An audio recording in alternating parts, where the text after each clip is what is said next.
the boys and girls all began to argue amongst themselves about presents. They were all talking about what they received as presents in the past. Dang. Tomita-kun, he changed the subject to something that could easily grab everyone's attention. Not bad. I'll lose the initiative at this rate. 意義あり。本件はお弁当の心について問うものです。誕生日のプレゼントという特殊な状況とは全く異なります。The Phoenix Wright analogy was totally accurate, by the way. 却下します。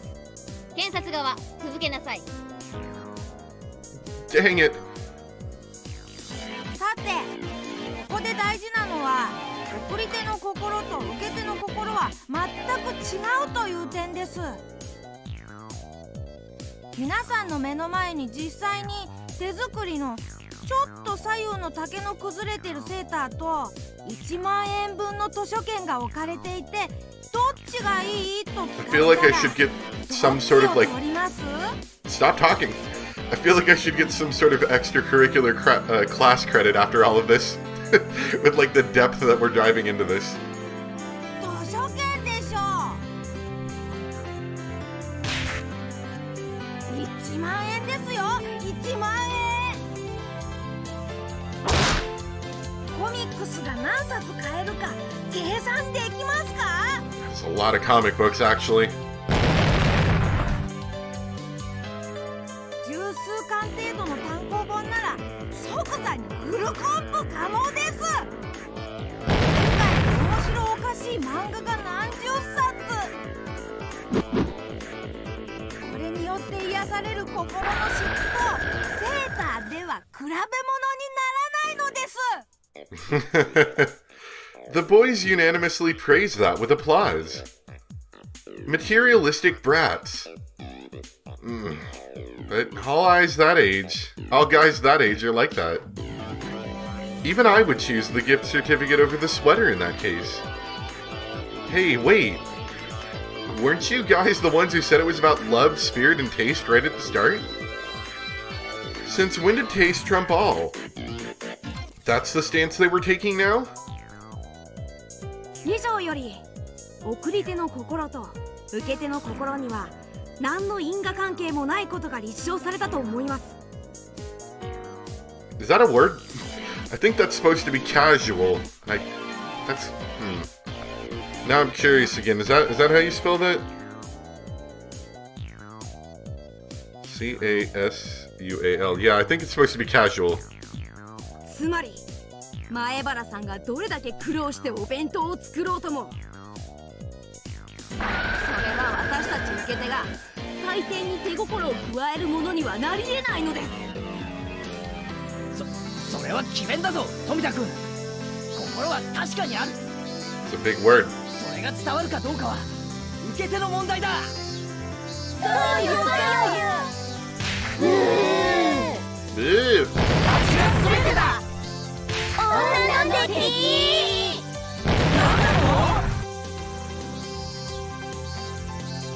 Now the courtroom is in chaos. But I can't allow myself to lose. And not only to avoid the punishment game, but also to protect Satoko's honor. さて、弁護側は今のに何か反論はある？ Slowly and strongly, I nod and step up to the dais. Dice? Tomita-kun and Okamura-kun. Do you two really think you can beat me? With mere words? 今検察側は送り手の心とは無関係に評価が行われると言いました。それに間違いはありませんね。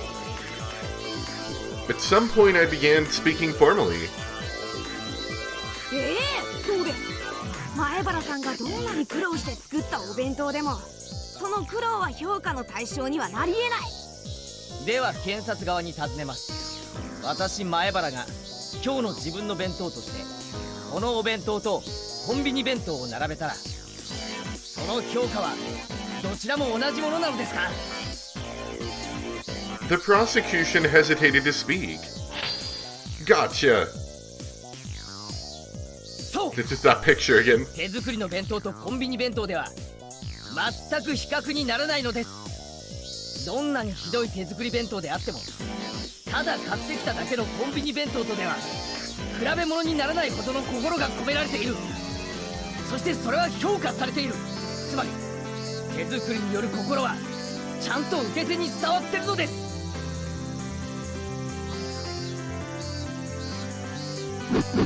それを認めよう。 Boom!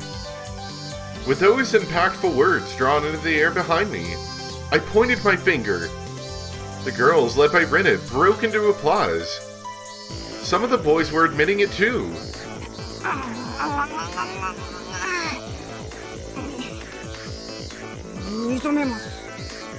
This is basically Mion's reaction.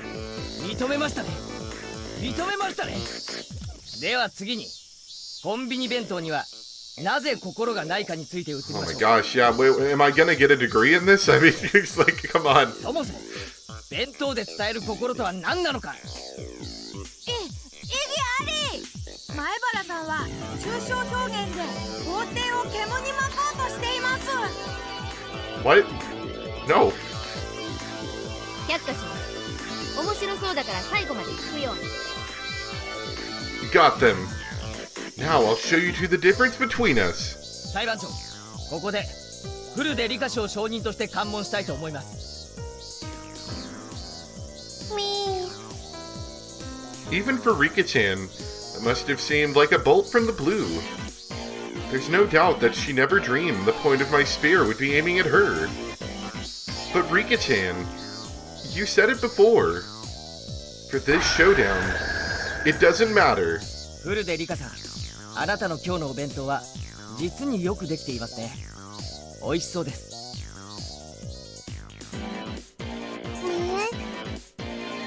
Yes. Satoku and Rika-chan's bentos had been made of half of Tomita-kun's and Okamura-kun's. The prosecutor's faces turned pale, but they were too late.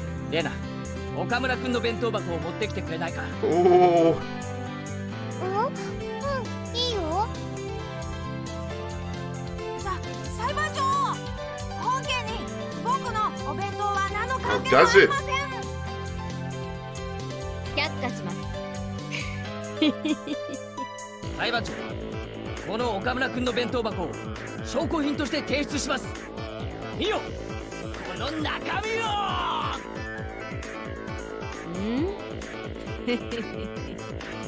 半分しか入っていないね。半分かどうかじゃないでしょう。もっとよく見てください。ほら。ああ、全く同じ内容だ。裁判長、見ての通りです。 I mean, lying's never been a problem in any of these challenges previously. フルで理科士のお弁当は岡村君の盗品。そんなものに心がこもってるわけがない。い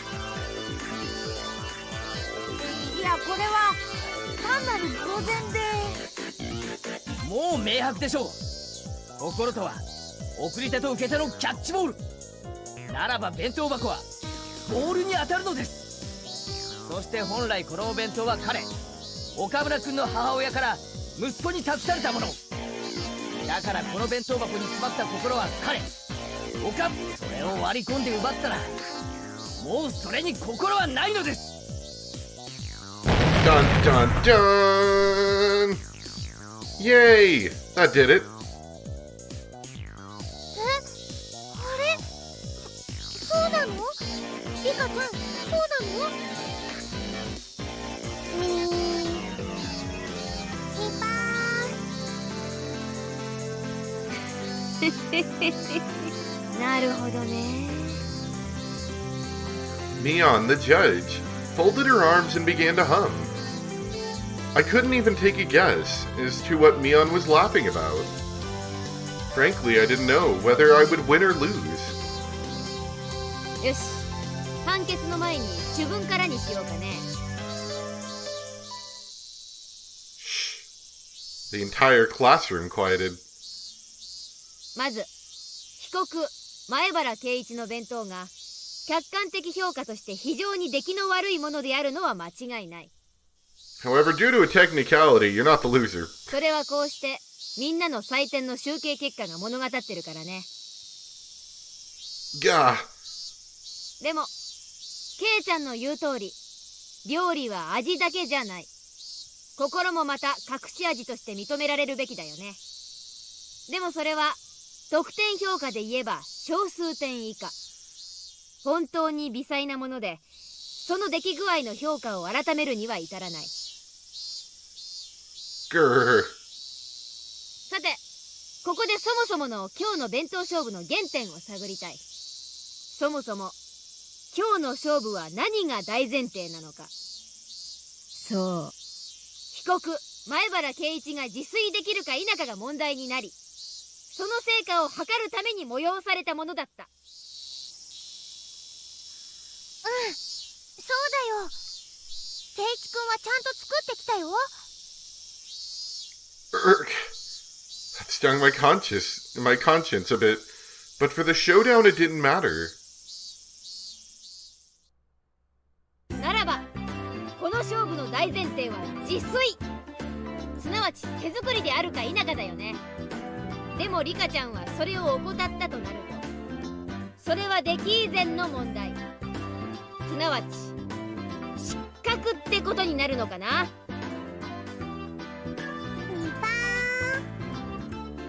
Rika-chan let out a nipa, looking as though she had prepared herself for this outcome. 悪く思うなよ、リカちゃん。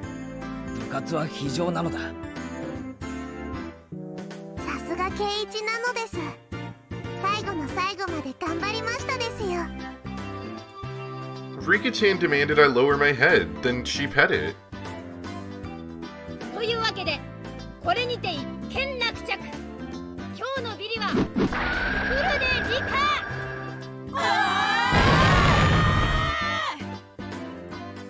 That miraculous turnaround. And last place went to Rika-chan, the one everyone had least expected. The whole classroom went wild.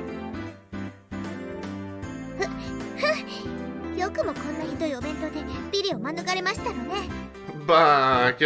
Satoko looked at me hatefully, but spoke in a vague kind of voice. ビリになんかなるわけないだろ。この弁当のどこにビリになる要素があるってんだ。だってこんな出来の悪いお惣菜や缶詰ばかりでセンスもなくて、それから Grab. Satoko was speaking more and more poorly of herself as time went on, so I roughly grabbed her head and began to stroke it. 言ったろ、心が大事だって。この弁当は上辺だけじゃない。いろんな味に溢れてるんだぜ。でも心だけじゃありませんのよ。お味なんて全然変で。どこが変なんだ。俺はうまい。うまかった。だから詰めてきた。本当に夕べの飯がまずかったら詰めてなんか来ないぞ。食パンと牛乳パックを持って登校してくる。でも Oh, Sugoi. Oh, just shut up already. I caressed her head, swinging it from side to side. At some point, Rina had come up behind us. She was giggling to herself. That was the face of someone who had known everything from the beginning. いつ頃から俺が作ったんじゃないって気づいてた。圭一くんがやけどを見せてくれた時かな。だって圭一くんのお弁当に油で炒めるおかずなんか入ってない That し。 didn't stop him from using it, though. レナさんは何か誤解してるではございませんの？私は別に何も。あれ？このお弁当、さとこちゃんが作ったんじゃないんだ。 Now I need to go to the hospital for my 3rd-degree oil burns I got last night. But let's just ignore that. じゃあやっぱり圭一くんの手作りなのかな。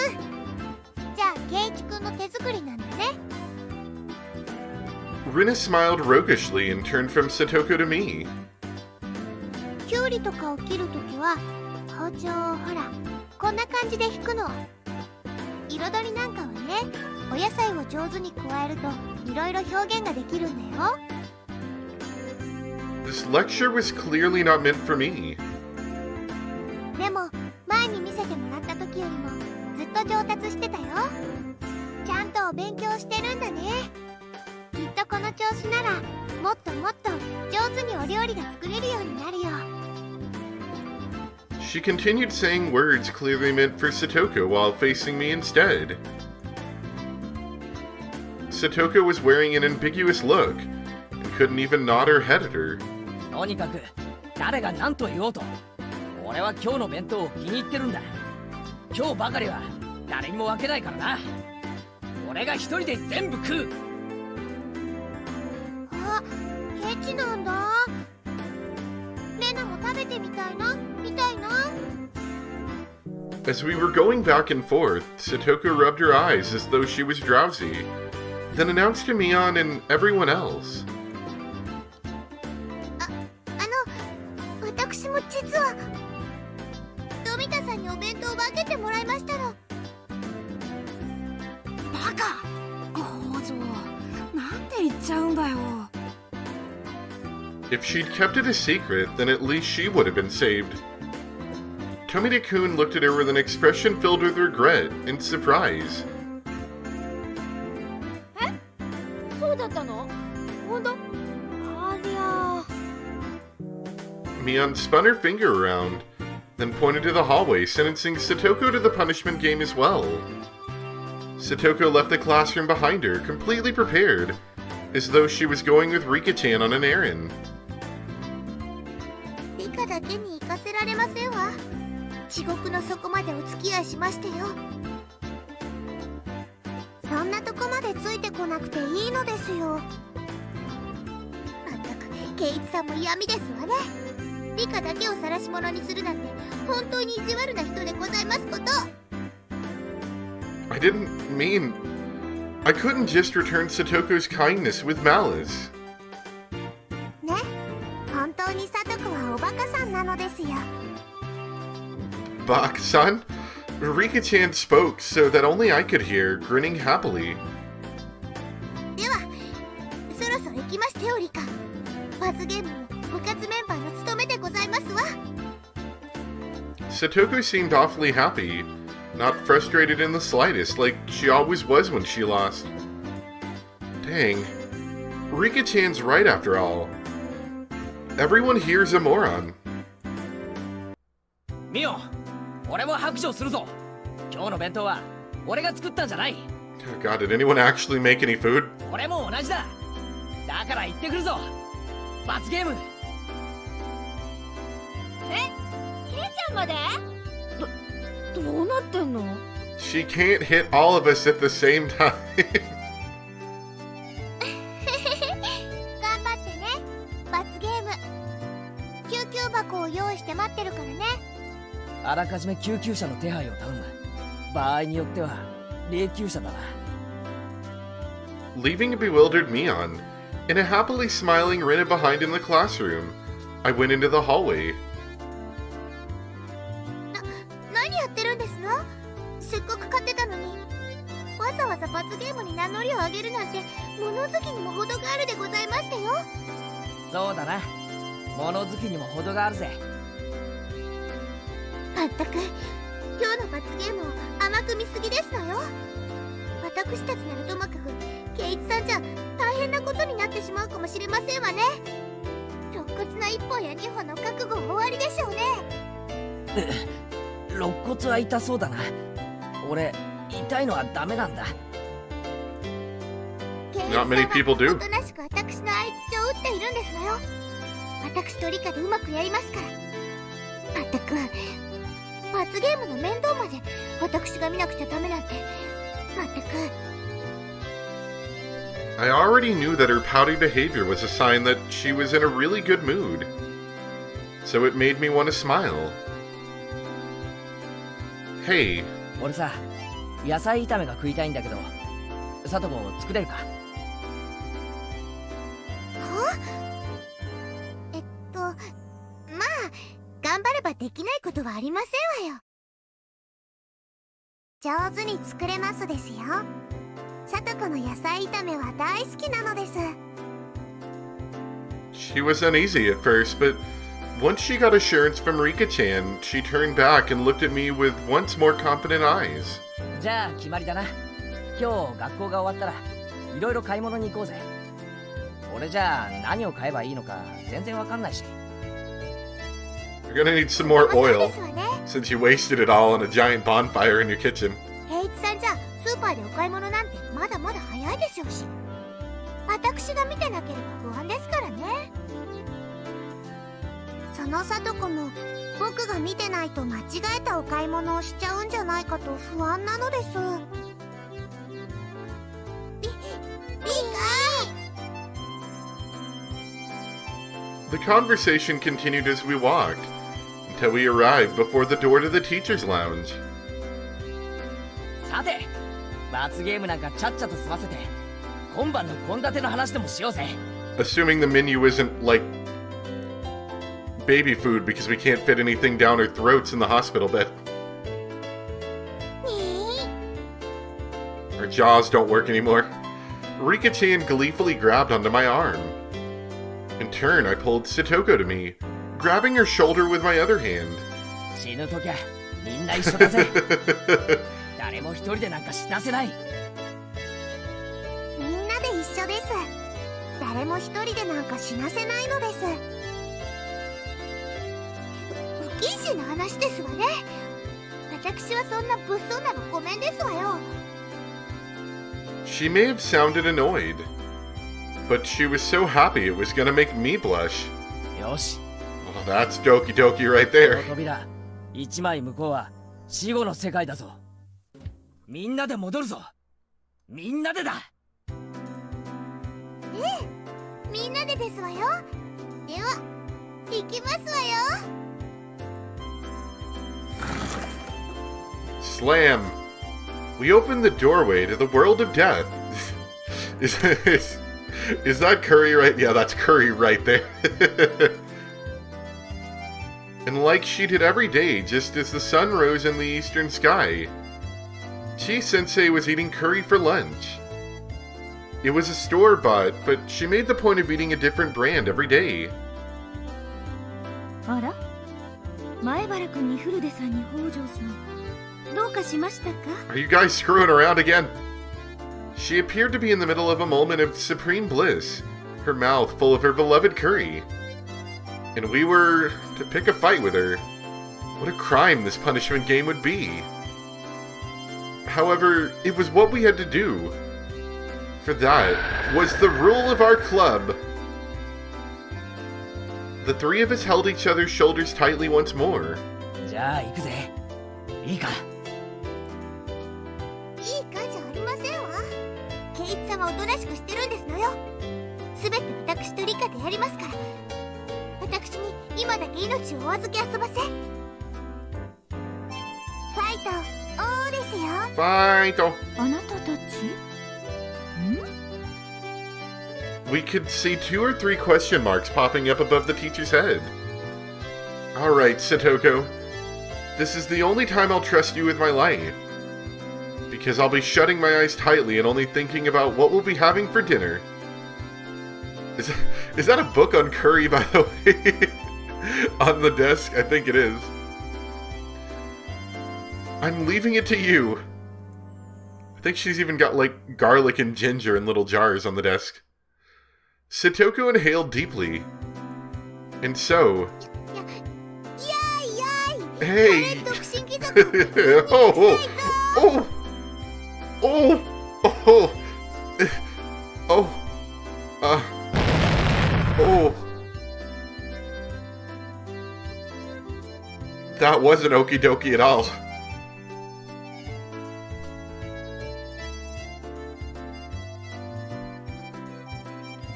Shots fired. Report shot fired.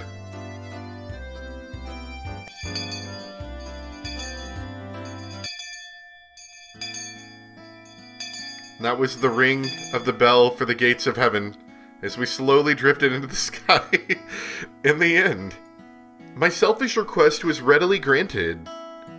As Satoko muttered complaints under her breath, quite merrily, she came with me to the store. Rika-chan didn't come with us. She said she had a thing she wanted to do. Or something. I believed her when she told me, but when I really thought about it, I started to think maybe she was being considerate towards Satoko in her own way. Without Rika-chan here, Satoko was prouder and more... Oh, that's definitely a new word. We're gonna look up that. Hold on.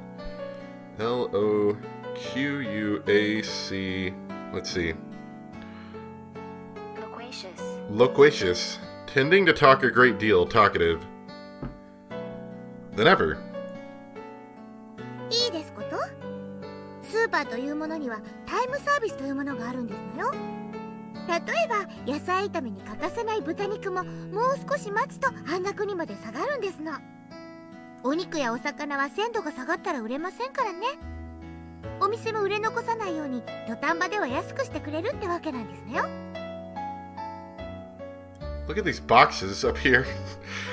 I'm assuming there's like a symbol down there. If anyone knows enough Japanese to tell what that is, I'd be kind of interested, but just the word the in English is entertaining. もちろん百戦錬磨の主婦の皆様もそれを熟知していて、こうしてサービスタイムが近づいてくると。And I wasn't really listening to her, but she was telling me all of this quite proudly. Every time I seemed surprised at something or made an affirmative grunt in place of conversation, Satoko would say, "You don't know anything, do you, Keiichi-san?"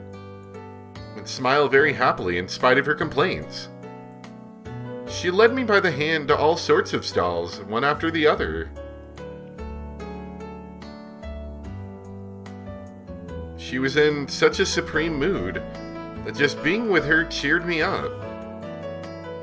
Merely being pulled into Satoko's pace was a lot of fun. おい、どうせならこっちのお得用パックにしようぜ。お、こっちのチーズ入りにもかなり惹かれるものが。圭一さんは経済関連が欠落しすぎですわ。ご覧なさいませ。 You got a problem with the economy size? 予算オーバー。お金が足りないのですわよ。 Satoko pushed a handful of receipts in my face. Phew. Why can't Satoko do these kinds of mental calculations when she's at school? くそー。ノーマルは腹いっぱいたくさん買うか、ワンランク上のチーズ入りをつつましく買うか。これはかなり悩む。おとなしく量を取りなさいませ。年頃の男の方は質より量を取った方が賢明でしたよ。チェ、サトコは厳しすぎだよ。質も量も両方取りたい。この男心がなぜわからん。男心でお財布は膨らみませんのよ。まったく。未練がましくガラスに貼り付かないんですの。After enjoying ourselves in such an exchange, we started to hear energetic voices coming from over by the butcher we visited earlier. I could see a handful of housewives flooding the place. いけませんわ。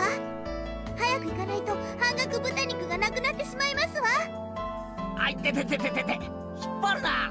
襟首を引っ張るな。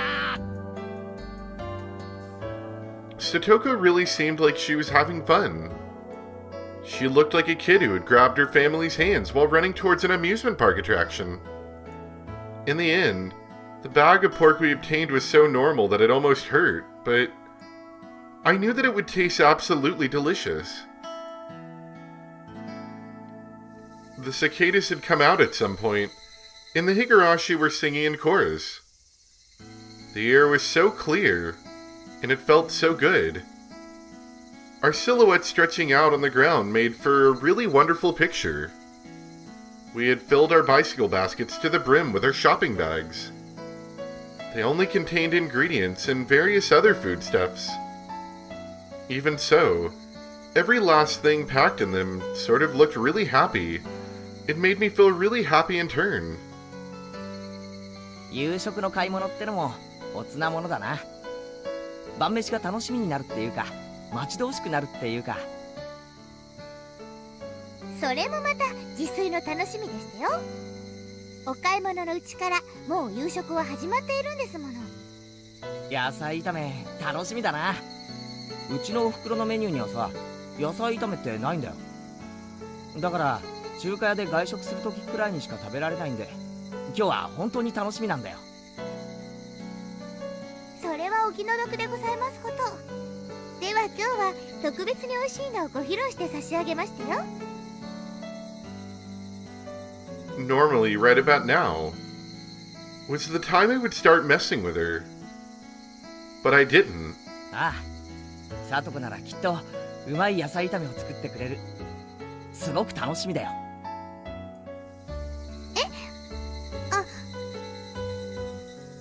She stammered for a second.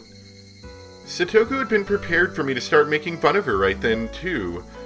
And when it didn't come, she was surprised. Or maybe she stammered for some other reason. I don't know. But I immediately knew she wasn't feeling anything bad.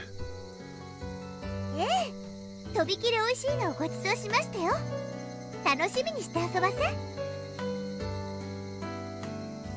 As Satoko and I rode back on our bikes, I had a thought. Was I this sort of person?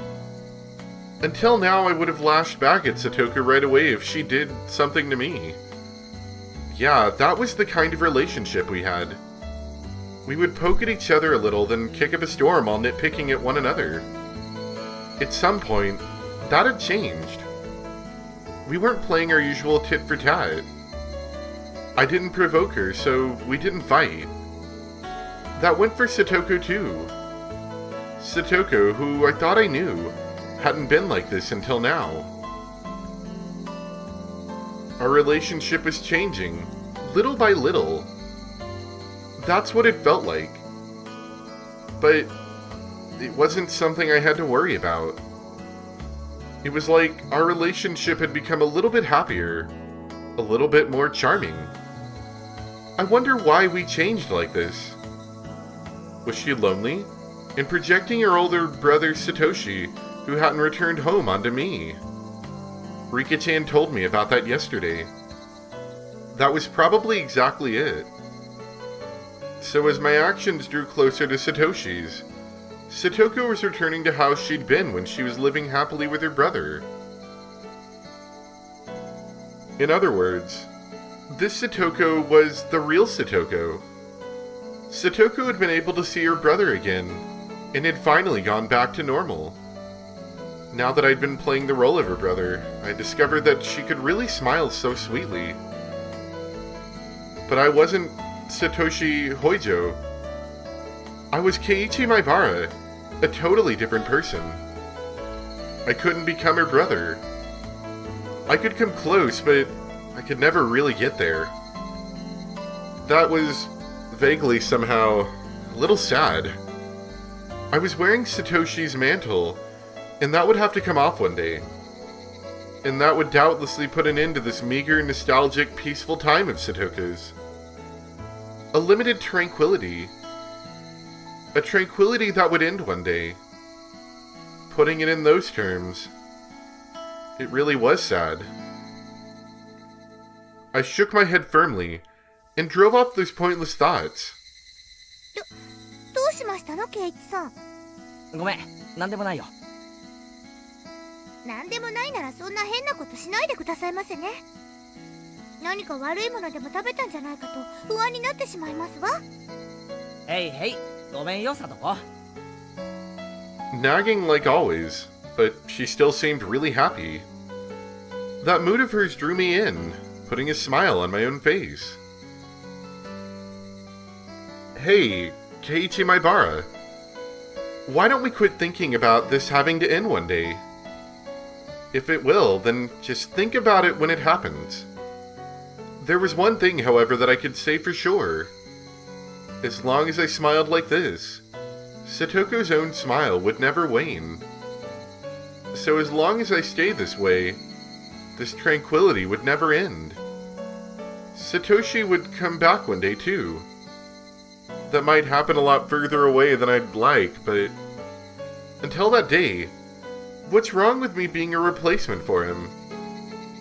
Saying that I'm not a real brother, so I can't become Satoshi. That was just an excuse. If I just didn't run away, Satoko would stay happy, and live a fun life of annoyed nitpicking. I don't know what happened to Satoshi, or what made him abandon Satoko and run away. But just seeing Satoko in such a good mood made me think I could persevere as long as I needed to. So this is what I thought. I wouldn't become Satoshi. I would become a replacement brother.